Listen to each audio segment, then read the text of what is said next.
Today, we are going to be talking about holidays and celebrating and how we can do it better with hearing loss, how we can, do it without hearing loss stopping us enjoying the season. As Kim said, my name is Marta Yevstigneev. I am the coordinator of education here at the Canadian Hard of Hearing Association, and thank you for joining us. So, the holiday season. It is the time to gather with friends and family, maybe eat a little turkey and leave cookies for Santa. Festive parties full of holiday music and laughter of guests are welcome events for many of us, but they can also be a challenge for those who have hearing loss. So, in this presentation, I'll be talking about ways to make your celebrations more inclusive and more hearing loss friendly.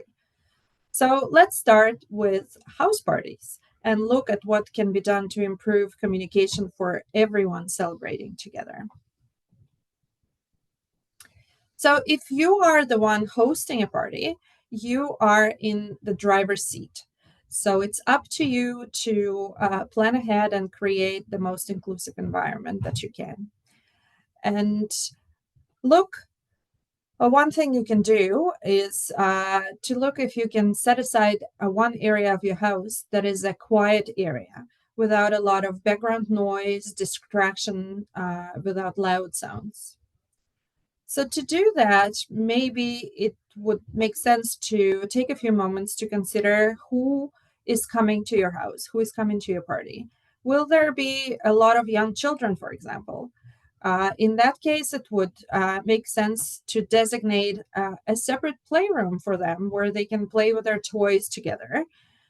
If you have sports fans coming, and there is maybe a big game on the go, make sure that the TV where they will be watching the game won't be playing loudly in the same area as your quiet area, and not in the same area where everybody else will be gathering.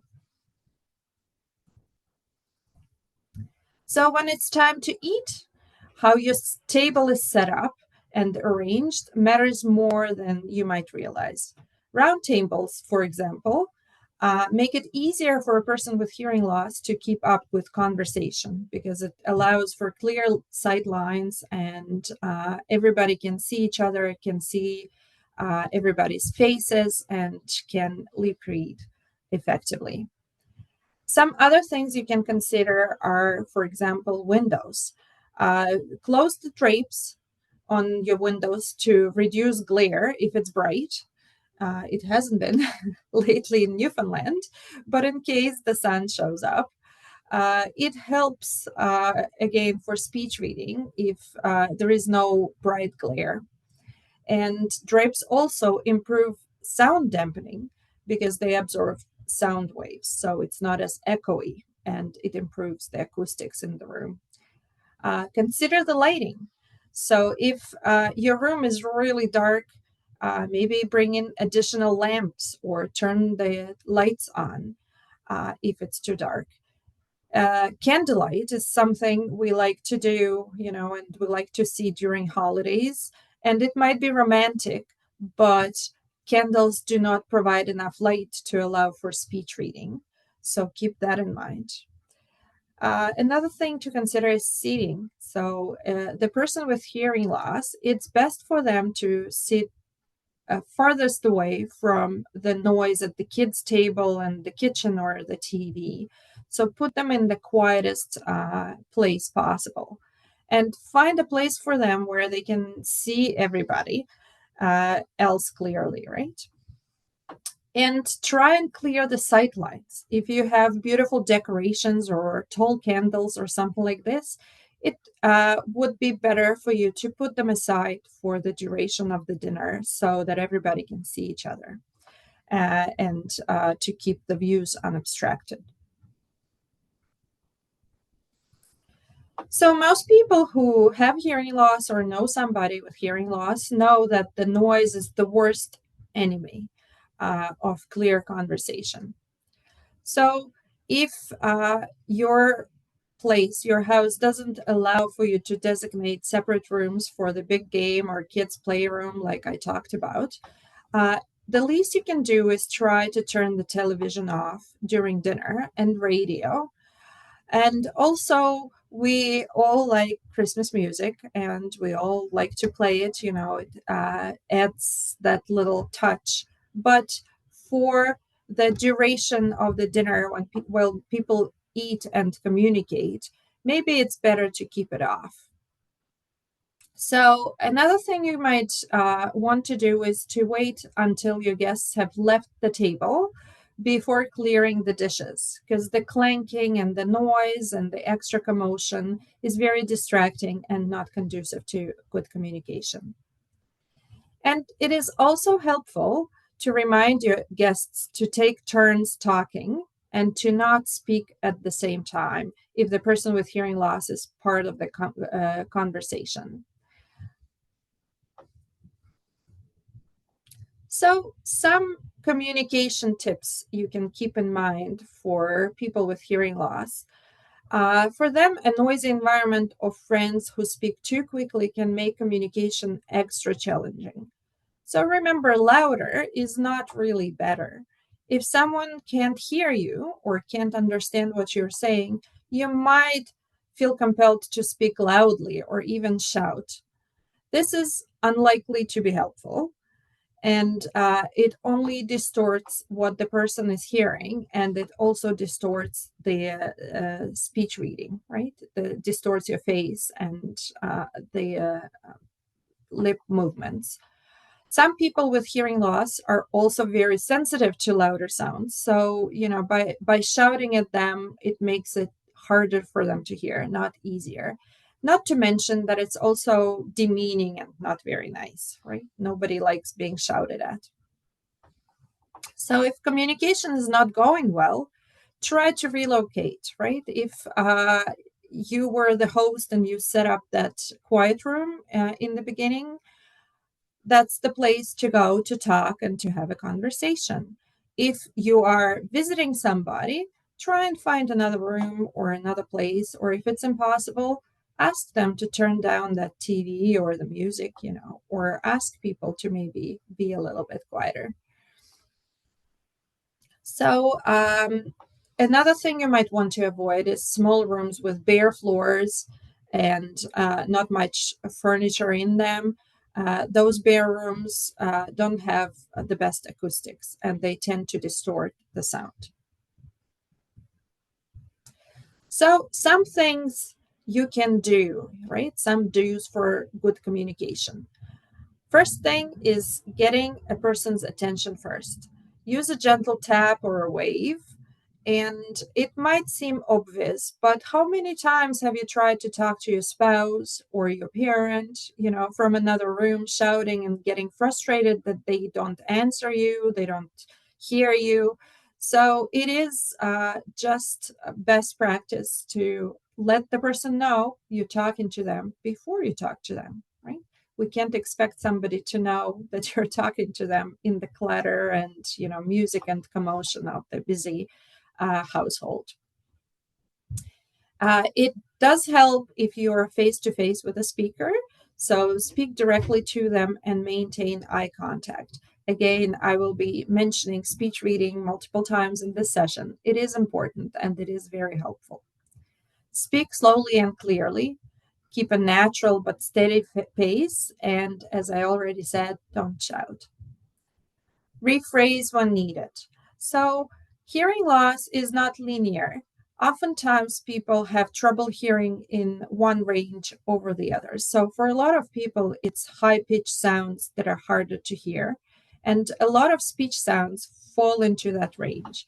So, when you're repeating the same thing over and over again in the exact same words, if there are words there that are hard to hear, repeating them is not going to be helpful. So try and use different words if a person mishears you or doesn't understand what you're saying. And also utilize the technology available to you. We live in the technological age and there are so many gadgets, most of us have smartphones. So One very useful thing you can do is using a speech-to-text or transcribing app. They're free in the Play Store on Google or in the App Store for Apple, and most modern phones have that feature also included in the accessibility features. So if you can do that, that can be very helpful. Or if you have any hearing assistive technology like a Pocket Talker or a DM system, that might be helpful as well. So I want to talk about some things you shouldn't do, so some don'ts.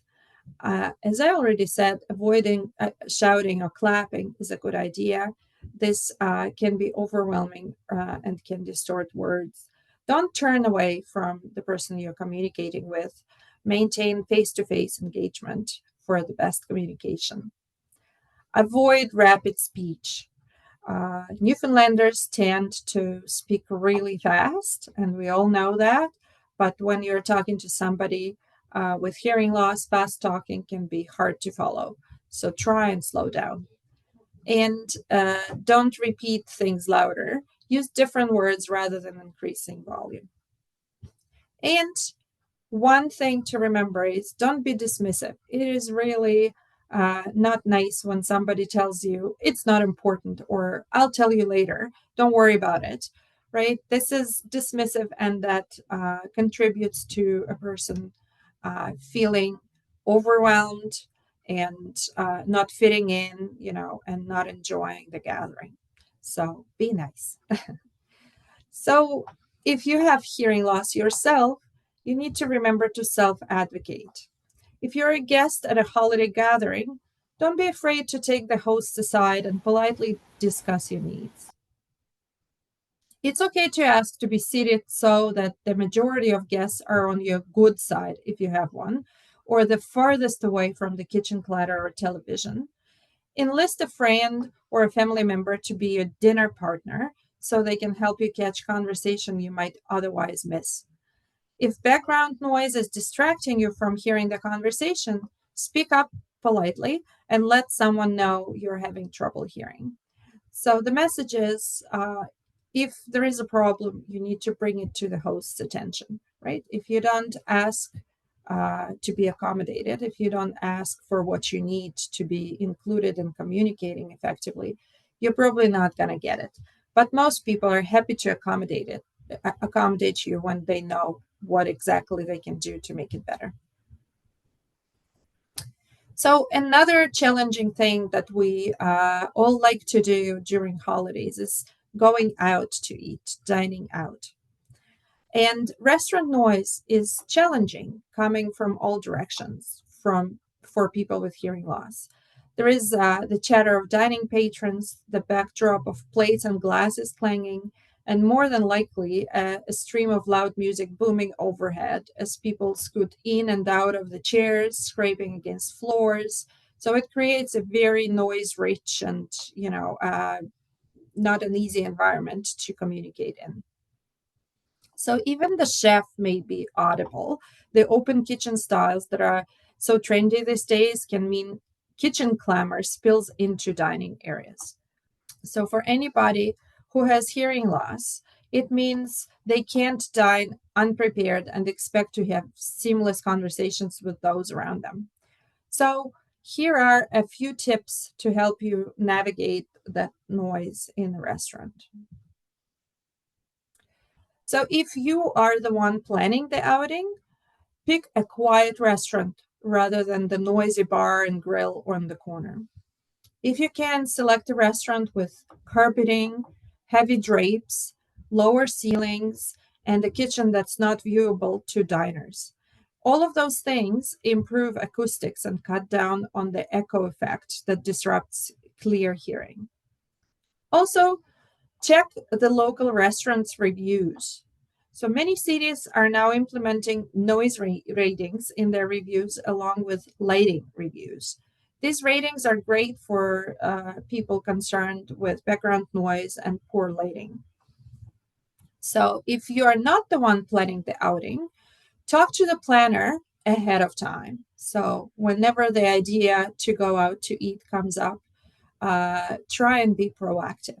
Most people, as I said, are happy to accommodate you if you talk to them early enough before the plans are finalized. But don't wait till the last moment, because when the plans are set, it's much harder to, let everybody know and reorganize everything. So finding the best seat once you are in the restaurant is also important. This might take a little juggling for chairs, but it's important that you face the primary speaker head on. Even for people with no hearing loss, hearing in noisy environments is partly based on reading visual cues from lip movement. So the clearer you can see the main speaker face, the better. Of course, avoid this game of musical chairs as your group is seated, but get the best view that you can. And make sure that the lighting is good as well, right? Because a lot of restaurants like to keep low mood lighting and the candlelight that I already talked about. So try and find a seat or a table with a lamp overhead or good lighting. Another thing you can do is choosing the time when you go out. Fewer people means less noise, and it's that simple. Call ahead to a restaurant and ask the hostess what the slowest and quietest times are for a visit. They can also advise you if there is live music scheduled or another large group at the same time as yours. And avoid, lunch or dinner rush, and try and go at times when other people are not going. And technology, as I already mentioned, it can be a great help. Hopefully, this goes without saying, but your hearing technology is invaluable in restaurants. While they may still pick up some unnecessary background noise, your hearing aids or CIs will help amplify the speakers closest to you, such as your waiter and your dining companions. Of course, your hearing aids are only helpful when they work. So make sure they have working batteries. Most hearing aids with disposable batteries will alert you when your battery is close to being drained. So be sure to carry a spare or two with you at all times. And if your hearing aids are rechargeable, make sure to charge them according to the manufacturer's recommendations. Check out accessibility features of your smartphones. Both Android and Apple phones now include live transcription features that can be very useful, like I already mentioned, and text to speech apps like Live Transcribe, that is good for Android phones, or Otter AI, it's good for Android and Apple phones. So use the technology available to you. If your hearing aids and cochlear implants connect to your phone via Bluetooth, you can also use them as a microphone and transmitter, similar to the FM or DM system. And it sends the sound directly to your hearing aids, which can be very helpful. Restaurants are notoriously noisy places, and no one will be surprised if you struggle to hear. However, it's still understandable to feel frustrated. So staying calm will ensure your mind is staying on task and taking all the necessary steps to improve your ability to hear. Breathe, smile, be your own advocate, be honest with people around you, be prepared, and most importantly, enjoy the food and the company. So, one other thing I want to mention is mental health. While the holiday season may be a time of joy for many of us, for others, it can actually make depression and anxiety worse. In fact, 52% of Canadians report feelings of anxiety, depression, and isolation during the holiday season, and this number might actually be higher for people with hearing loss. Because a lot of those gatherings, a lot of events are really stressful for anybody who is trying to hear and communicate with hearing loss. With the holidays quickly approaching, it's important to find ways to cope with the added stress that can come with this time of year. During holidays, sometimes it can feel like too much togetherness, right? You're constantly around people, your family, friends, people outside in the stores. It's a lot. A lot of holiday traditions are intensely social. Parties, get-togethers, and family dinners can create relationship dynamics that are rife with discomfort and even conflict. A lot of the time, people bring up politics, they bring up, things that go on in families that are probably better left alone during holidays, and they don't help to create the environment that is very stressful. Tensions can run high. So remember that only you can choose what makes you happy. So if you accept somebody's invitation, but find that you're feeling overwhelmed while you're there, plan to take some time out by finding a quiet place to take a break, calling a friend, or taking a walk.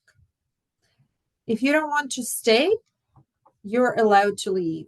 Don't feel obligated to stay and suffer, through uncomfortable conversations or, unfriendly environments. Arrange your own transportation so you can come and go as you please. Uh, we also recently got Uber services in Newfoundland around St. John's area. So that is a great option. You don't need to think about parking. You can call an Uber and it can take you wherever you need to go. Um, and it's simple to do. If you don't want to go to a gathering or to somebody's party, you don't have to do it, right?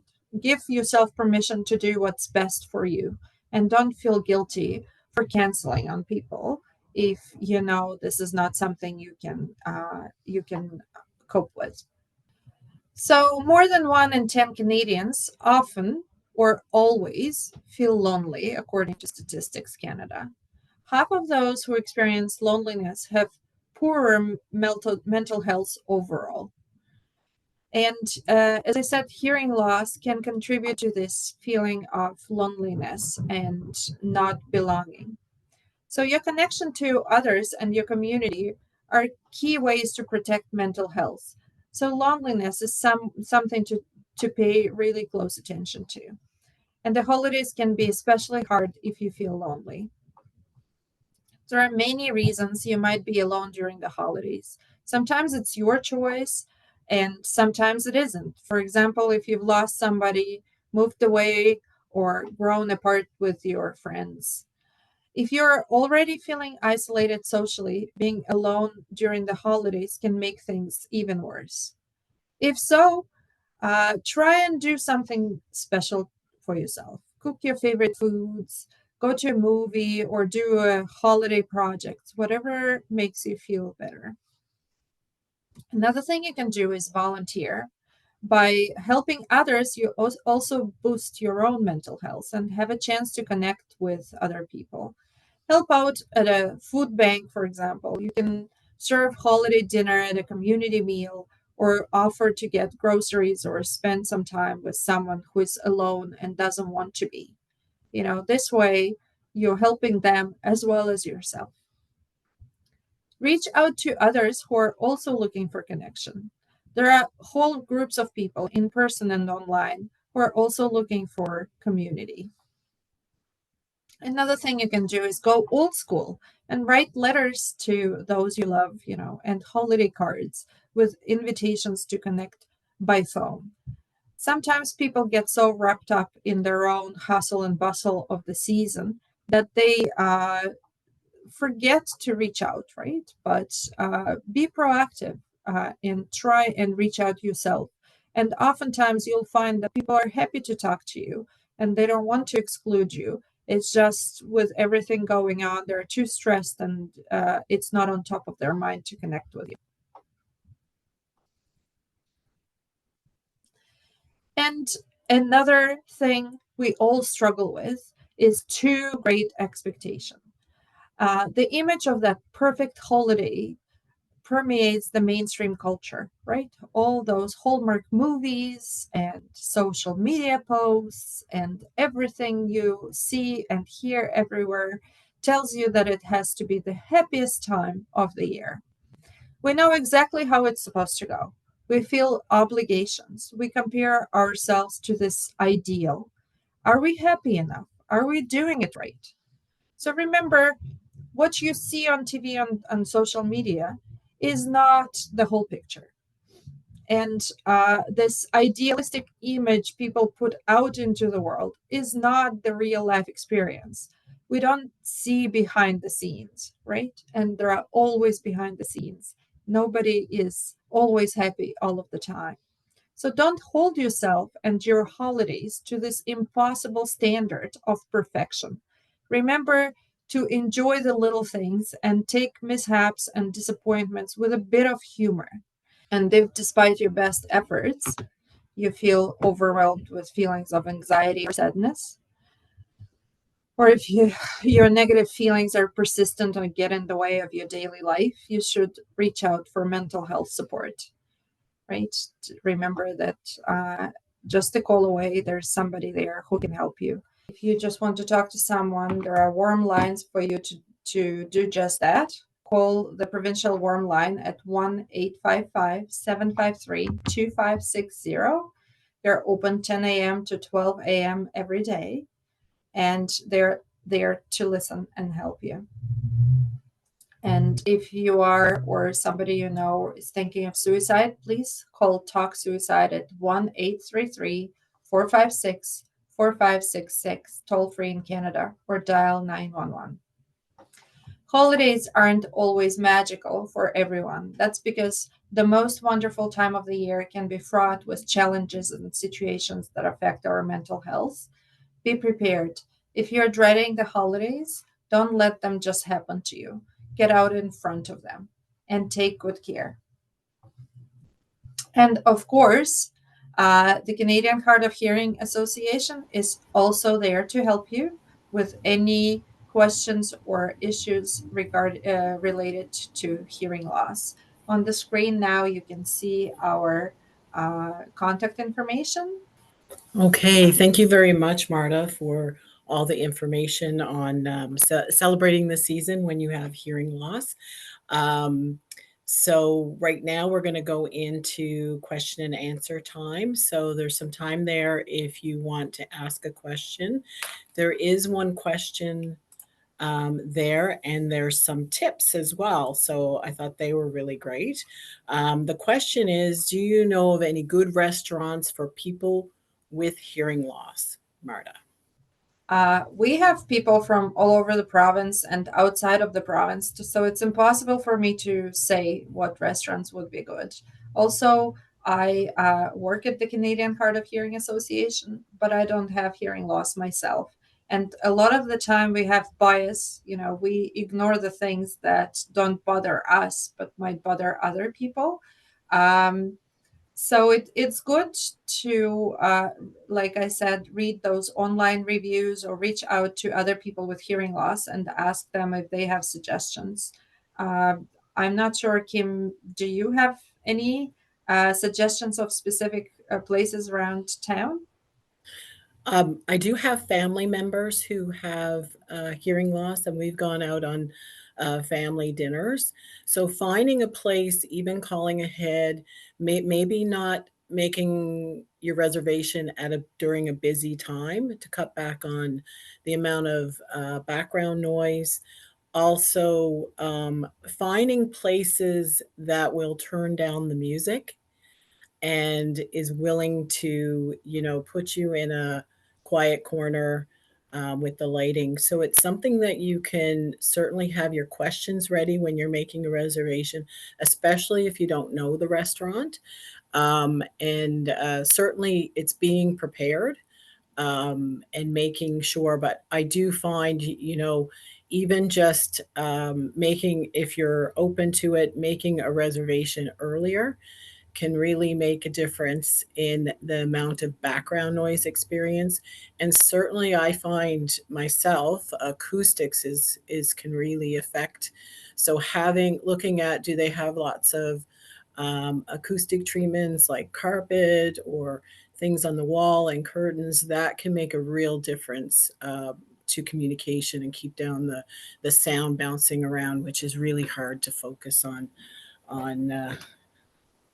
what people are saying. So yeah, there was lots of great tips, but I have one of the things that we had one of our guests provide some tips, and I'd love anyone else, if you have tips, please put it in the question and answer. So if you want me to read those, Marta, I can certainly do that. Hearing accessories on the table also work with hearing aids. So a lot of hearing aids and cochlear implants, you can get devices that work with them, like a microphone that you can add, and it gets you closer to what you want to hear, and it's wireless, and everything comes through your device. So you know you're hearing. That has been programmed in your device, which is always helpful, and it can give you the advantage over the noise, which is always difficult.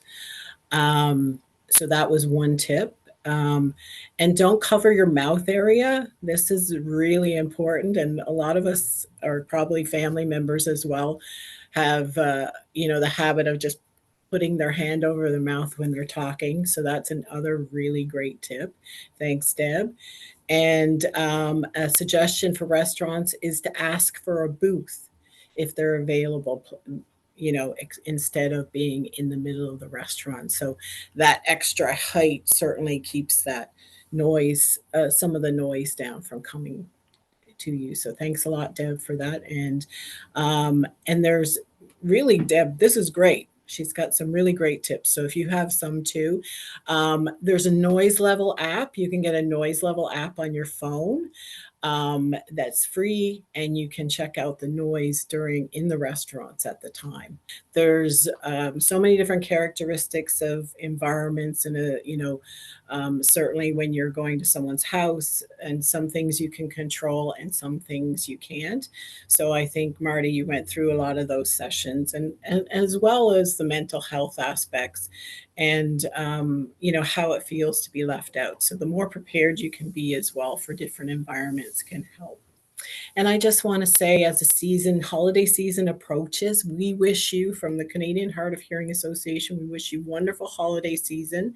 May it bring you joy, peace, and many memorable moments. And we look forward to connecting with you soon. Take care.